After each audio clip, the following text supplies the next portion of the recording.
भारत के लिए पश्चिम एशिया कई मायनों में अहम स्थान रखता है। यही वजह है कि इस इलाके के देशों के साथ भारत अपने रिश्तों को लगातार मजबूत कर रहा है। चाहे फिर वो सऊदी अरब हो या फिर संयुक्त अरब अमीरात, भारत सभी के साथ हर मोर्चे पर नजदीकियां बढ़ा रहा है। इस फहरिस्त में एक नाम ओमान का भी है। दोनों देशों के रिश्ते काफी पुराने हैं और इन रिश्तों को और प्रगाढ़ करने के लिए हाल ही में ओमान के सुल्तान हैथम बिन तारिक अल सईद ने अपना पहला भारत दौरा किया है। उनके साथ मंत्रियों और अधिकारियों का एक बड़ा दल भी आया था। इस दौरान उन्होंने भारतीय प्रधानमंत्री श्री नरेंद्र मोदी से भी मुलाकात की। दोनों नेताओं के बीच कई मुद्दों पर बातचीत हुई। अब आपके मन में इस बातचीत को जानने की दिलचस्पी होगी। आप जानना चाहते होंगे कि आखिर दोनों नेताओं के बीच किन मुद्दों पर बात हुई, क्या दोनों देशों के बीच कोई बड़ा समझौता भी हुआ। ऐसे तमाम सवालों के जवाब इस एपिसोड के जरिए समझेंगे, मगर इससे पहले एक नजर ओमान पर डाल लेते हैं। ओमान अरब प्रायद्वीप के दक्षिण पूर्व में मौजूद एक मुस्लिम देश है। इसे आधिकारिक तौर पर सल्तनत ऑफ ओमान के नाम से जाना जाता है। इसकी राजधानी मस्कट है, जो ओमान का सबसे बड़ा शहर भी है।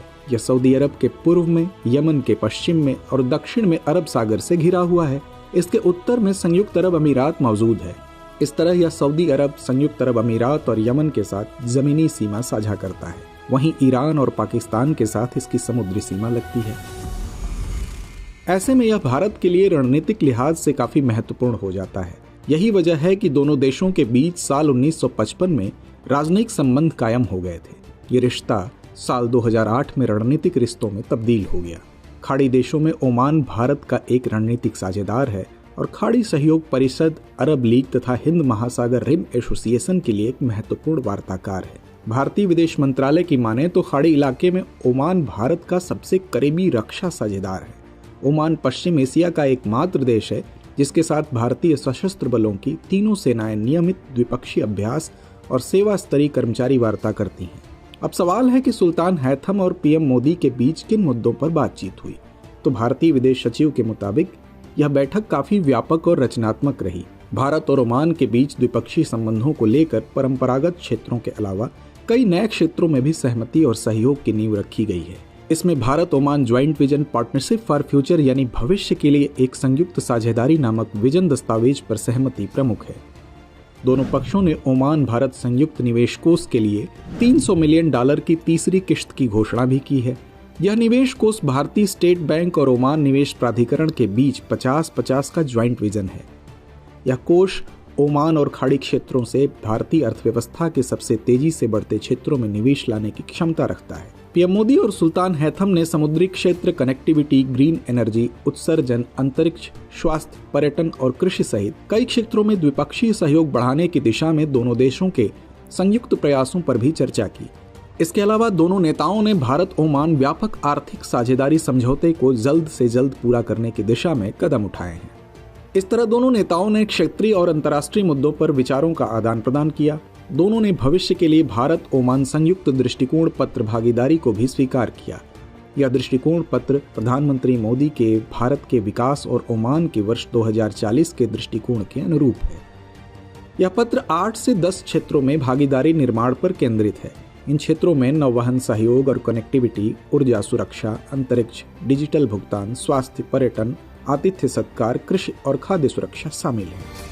अगर दोनों देशों के बीच आर्थिक रिश्तों की बात करें तो इस वक्त भारत गल्फ कोऑपरेशन काउंसिल का तीसरा सबसे बड़ा कारोबारी सहयोगी देश है। भारत ओमान के लिए यूएई और चीन के बाद आयात का तीसरा सबसे बड़ा स्रोत है, जबकि साल 2018 में इसके गैर तेल निर्यात के लिए यूएई और सऊदी अरब के बाद भारत तीसरा सबसे बड़ा बाजार था। वहीं ओमान को भारत द्वारा निर्यात की जाने वाली प्रमुख वस्तुओं में खनिज ईंधन, खनिज तेल और उनके आसवन के उत्पाद, बॉयलर, मशीनरी तथा यांत्रिक उपकरण, लोहे या स्टील की वस्तु, विद्युत मशीनरी और उपकरण, कपड़ा एवं वस्त्र, रसायन, चाय, कॉफी और मसाले आदि शामिल हैं। ओमान से भारत को आयात की जाने वाली मुख्य वस्तुओं में उर्वरक, खनिज ईंधन, खनिज तेल और उनके आसवन के उत्पाद, बिटुमिनस पदार्थ आदि शामिल हैं। इसके अलावा भारतीय वित्तीय संस्थान जैसे भारतीय स्टेट बैंक, सार्वजनिक क्षेत्र के उपक्रम, एयर इंडिया, भारतीय जीवन बीमा निगम आदि संस्थानों की शाखाएं ओमान में स्थित हैं। यहाँ गौर करने वाली बात है कि भारत और ओमान के बीच साल 2022-23 में $12.39 अरब का कारोबार हुआ, जो साल 2020-21 के $5.4 अरब के मुकाबले करीब 2 गुने से ज्यादा है। ऐसे में दोनों देशों के बीच व्यापार बढ़ाने की तमाम संभावनाएं मौजूद हैं। कुल मिलाकर कहा जाए तो अरब सागर के दोनों देश यानी भारत और ओमान एक दूसरे से भौगोलिक, ऐतिहासिक और सांस्कृतिक रूप से जुड़े हुए हैं। दोनों के बीच सकारात्मक और सौहार्दपूर्ण संबंध है, जिसका श्रेय ऐतिहासिक समुद्री व्यापार संबंधों को दिया जाता है। ओमान में बड़े स्तर पर भारतीय प्रवासी रहते हैं। यहाँ करीब 7 लाख से ज्यादा भारतीय प्रवासी रहते हैं। इनमें डॉक्टर, इंजीनियर, चार्टर्ड अकाउंटेंट और हेल्थ केयर प्रोफेशनल्स आदि शामिल हैं। इन प्रवासियों का ओमान के आर्थिक विकास और सांस्कृतिक विविधता में अहम योगदान है। इस लिहाज से भी ओमान और भारत आपस में काफी निकटता रखते हैं। दोनों देशों के रिश्ते की मजबूती को इससे भी समझा जा सकता है कि भारत ने अपनी अध्यक्षता में G20 शिखर सम्मेलन में भाग लेने के लिए ओमान को विशेष निमंत्रण दिया था। इसके अलावा 150 से ज्यादा कार्य समूह की बैठकों और विभिन्न मंत्री स्तरीय बैठकों में ओमान की सक्रिय भागीदारी वैश्विक मंच पर दोनों देशों के बीच बढ़ते सहयोग को रेखांकित करती है।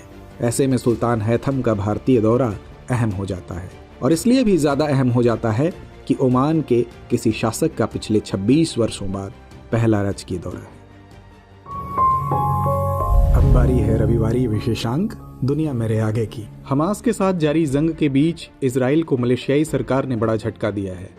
मलेशिया ने अपने बंदरगाहों पर इजरायली मालवाहक जहाजों की एंट्री पर बैन लगा दिया है। ऐसा करने के पीछे मानवीय मूल्यों का हवाला दिया गया है।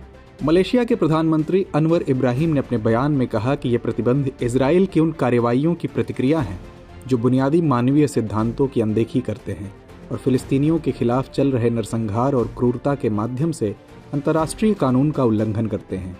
इस प्रतिबंध के बाद इजराइल स्थित शिपिंग कंपनी ZIM को किसी भी मलेशियाई बंदरगाह पर डॉकिंग की अनुमति नहीं होगी। अक्टूबर 2023 में शुरू हुए इजराइल हमास युद्ध में आए दिन नए मोड़ देखने को मिलते हैं।